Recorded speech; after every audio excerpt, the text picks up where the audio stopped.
So is God of the Bible a misogynist? No. I mean, yes, but no. Hi, I'm Jeremy. I'm a deep skeptic, also a pastor. So the problem that you have here in the Bible is a very common problem that you find over and over in the Bible, and that is that the Bible was written a very long time ago to a very different culture, right? A long time ago in a galaxy far, far away.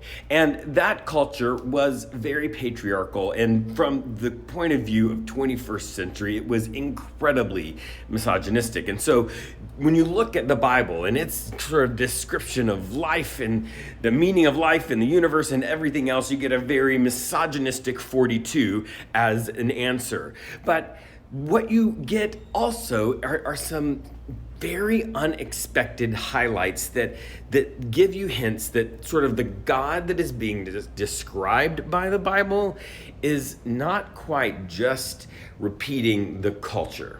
Women are to be submissive. They are to treat men with respect. They are to do what the men in their life tell them that they are to do. They are to marry the people that the men in their life tell them to marry, and they will be paid for by the new man that will be controlling their life. It is that culture. Okay, so let's just be clear. You will find over and over again in the Bible that kind of wording, those kinds of actions, those kinds of laws, those kinds of values expressed, because in that part of the world, that is the way things worked. But that's not all you find.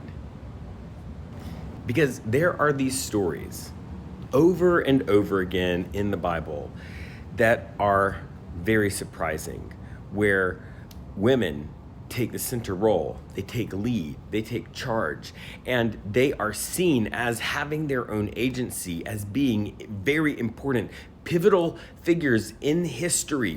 My favorite one of these stories is the Hebrew midwives. So this is the part of Exodus where a man, Pharaoh, orders all of the Hebrew baby boys when they're born to be killed because he doesn't want this sort of uprising happening. And Shiphrah and Puah, they are these Hebrew midwives, and they don't do it. Right, their job, their order from the Pharaoh, and like, you know, Pharaoh, right? You know this whole, like, the thing, the Pharaoh, the order from that person, the leader of the most powerful country organization in the world at that time has said, when someone has a baby boy, you kill the baby boy. And they say no. They don't do it. They don't even come close to doing it.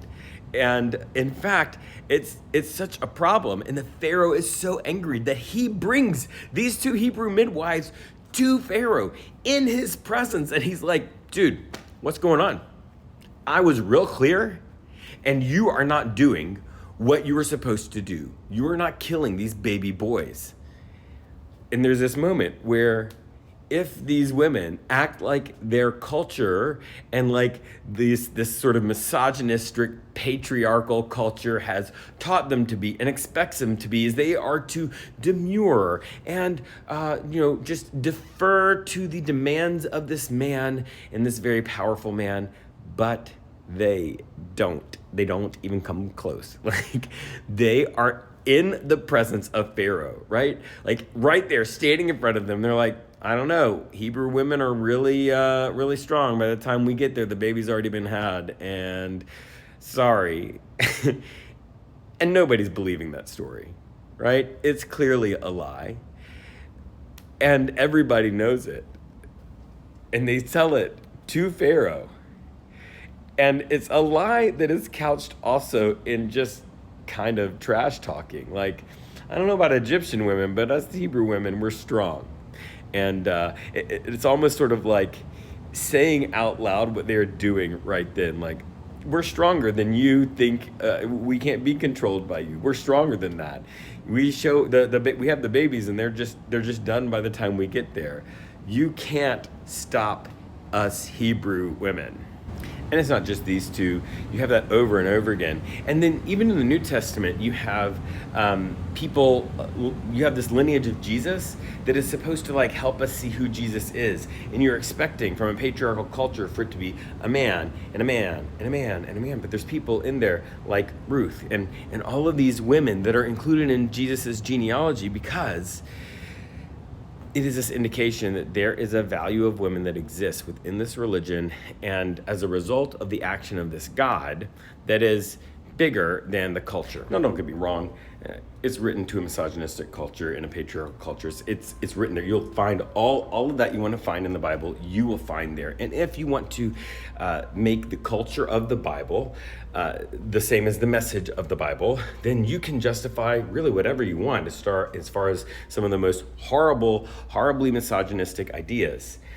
But if you look at these examples, and there's many of them, if you look at these examples, what you start to hear is this sort of undercurrent of God pushing back against this misogynistic culture. And the reason that this is important to say is to just sort of undergird the two things.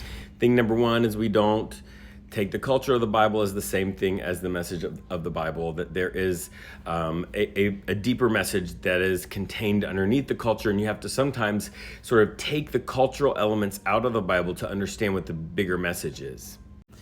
And the bigger message, this is the second thing, is this message of love and grace and acceptance, the message that empowers and encourages the agency of all people. That's what you find when you pull back the culture and begin to look at these other undercurrents and these sort of like subversive stories, is that there is a history that is bigger than the culture and a message that is deeper than it.